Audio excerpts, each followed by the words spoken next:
ప్రతి మహిళ విద్యావంతులు కావాలని అప్పుడే ఆ కుటుంబం ఆర్థికంగా ఎదుగుదల సాధిస్తుందని తిరుపతి పట్టణాభివృద్ధి సంస్థ ఉపాధ్యక్షుడు ఎన్ మౌర్య అన్నారు. తిరుపతి పట్టణాభివృద్ధి సంస్థ కార్యాలయంలో శనివారం ఘనంగా నిర్వహించారు. ఉపాధ్యక్షుడు ఎన్ మౌర్య మహిళా ఉద్యోగులు కేక్ కట్ చేసి పరస్పరం శుభాకాంక్షలు తెలిపారు. ఈ సందర్భంగా ఉపాధ్యక్షులు మాట్లాడుతూ మహిళలు విద్యావంతులు అయితే ఆ కుటుంబం ఆర్థికంగా అభివృద్ధి చెందుతుందని అన్నారు. నేడు ప్రతి రంగంలో మహిళలు రాణిస్తున్నారని అన్నారు. ప్రతి మహిళా విజయం వెనుక ఒక పురుషుడు ఉంటారని పేర్కొన్నారు. మన విజయానికి కారణమైన తండ్రి, భర్త, సోదరుడు, కుమారుడు అయిన ఈ మహిళా దినోత్సవం రోజు గుర్తుంచుకోవాలని అన్నారు. ముఖ్యంగా ప్రతి ఆడబిడ్డను కనీసం డిగ్రీ వరకు చదివించి వాళ్ళ కాళ్ళ మీద వారు నిలబడే వరకు తల్లిదండ్రులు ప్రోత్సహించాలని కోరారు. చిన్నతనంలో పెళ్లిళ్లు చేయొద్దని, వారు చదువుకుంటేనే వారు సొంతంగా నిర్ణయాలు తీసుకోగలరని అన్నారు.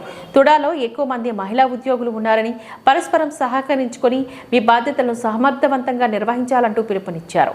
ఈ మహిళా దినోత్సవ వేడుకల్లో కార్యదర్శి Venkatanarayana, superintendent engineer Krishna Reddy, CPO Devi Kumari, EE Ravindra, LAO Srujana, ఉద్యానవన శాఖాధికారి మాలతి, మేఘన, గాయత్రి, హరిణి, మహిళా ఉద్యోగులు తదితరులు పాల్గొన్నారు. ఇప్పుడు సెక్రటరీ గారు ఒకటి చెప్తా, ప్రతి రంగంలో మహిళ అనేవాళ్ళు ఉన్నారు. ఏ రంగంలో మహిళ లేని రంగం లేదు. దాని వెనకాల చాలామంది మన ఫ్రీడమ్ ఫైటర్స్ ఆ టైంలో ఉన్న వాళ్ళు ఉన్నారు. అట్ ద సేమ్ టైం నేను గట్టిగా ఏం నమ్ముతానంటే ప్రతి మహిళ, సక్సెస్ఫుల్ మహిళ వెనకాల ఒక పురుషుడు ఉంటారు.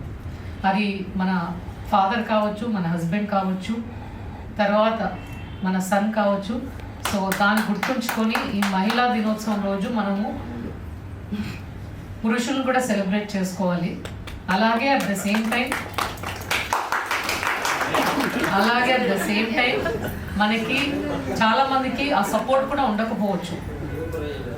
అది కొంచెము ఆ సపోర్ట్ కూడా లేని మహిళలు ఫైట్ చేసి ముందుకొచ్చి వాళ్ళ కాళ్ళపైన నిలబడిన వాళ్ళు కూడా చాలామంది ఉంటారు. కాబట్టి నా రిక్వెస్ట్, నేను ఎస్పెషల్ చిన్నపిల్లలు కానీ, స్కూల్లో చదివే పిల్లలు కానీ, మీరు ఎందుకంటే మీ పిల్లలు కూడా మహిళలు ఉంటారు, వాళ్ళ కాళ్ళపైన వాళ్ళు నిలబడేంత వరకు మనం ప్రోత్సహించాలి.